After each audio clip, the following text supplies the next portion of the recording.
E em julho, 958 mil famílias deixaram o Bolsa Família depois de melhorarem a condição financeira.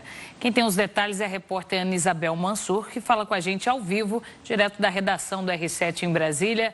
Ana, muito boa tarde para você. Olá, Renata, boa tarde para você, boa tarde para quem nos acompanha. Olha, essa informação foi dada hoje pela manhã pelo ministro do Desenvolvimento Social, Wellington Dias. Ele deu essa informação em entrevista ao programa Bom Dia Ministro, que é feito pelo canal Gov. Segundo o ministro Wellington Dias, essas pessoas deixaram o Bolsa Família em julho porque conseguiram um emprego estável ou então porque melhoraram financeiramente a condição de seus empreendimentos. O ministro informou que desde janeiro deste ano, cerca de 3,5 milhões de brasileiros conseguiu sair da linha da pobreza. Segundo Wellington Dias, desde janeiro de 2023, ou seja, desde o início deste mandato do presidente Lula, o número de brasileiros que saiu da linha da pobreza já é mais de 8,6 milhões pessoas. Segundo Wellington Dias, desse total de famílias que deixou o Bolsa Família em julho, cerca de 536 mil famílias cumpriram o prazo máximo da regra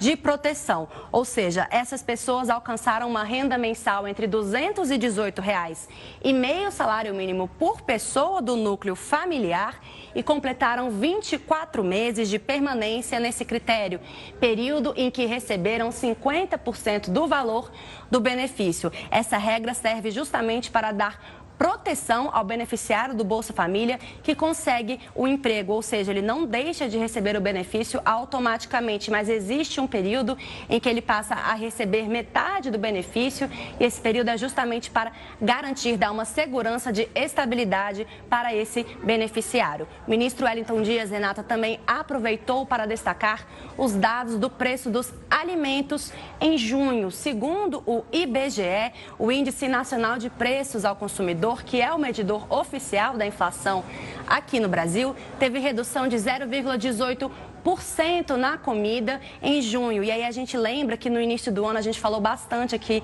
na programação da Record News que os alimentos estavam justamente enfrentando uma alta de preços. Agora, portanto, essa redução no custo começa a ser percebida. Segundo o DIESE, Renata, que é o Departamento Intersindical de Estatística e Estudos Socioeconômicos, entre abril e junho de 2025, 16 capitais das 17 analisadas pelo departamento tiveram redução no preço da cesta básica. E aí o custo de alimentos como arroz, feijão, carne e ovos ficou mais acessível, Renata. Ana Isabel, eu quero te ouvir também sobre um outro assunto, porque o ministro Luiz Fux, do Supremo Tribunal Federal, votou contra a decisão de Alexandre de Moraes, que determinou o uso da tornozeleira eletrônica por parte de Jair Bolsonaro. Quais que foram os argumentos de Luiz Fux contra a decisão do ministro Alexandre de Moraes? Olha, Renata, o ministro Luiz Fux, que foi o único, inclusive, da primeira turma do STF a discordar de Alexandre de Moraes, argumentou que não foram apresentadas novas provas, nem casos concretos que demonstrassem o interesse ou a tentativa do ex-presidente Jair Bolsonaro de fugir de alguma maneira, nem uma fuga de fato empreendida, nem muito menos planejada, segundo Luiz Fux. O ministro escreveu que a amplitude das medidas impostas restringe desproporcionalmente direitos fundamentais, como a liberdade de ir e vir. E a gente lembra, Renata, que essas medidas cautelares foram impostas ao ex-presidente Jair Bolsonaro na última sexta-feira pelo ministro Alexandre de Moraes. Depois da decisão de Moraes, o plenário virtual da primeira turma do STF formou maioria para concordar com as determinações e as medidas cautelares. Nesse formato virtual, não há discussão entre os ministros, eles apenas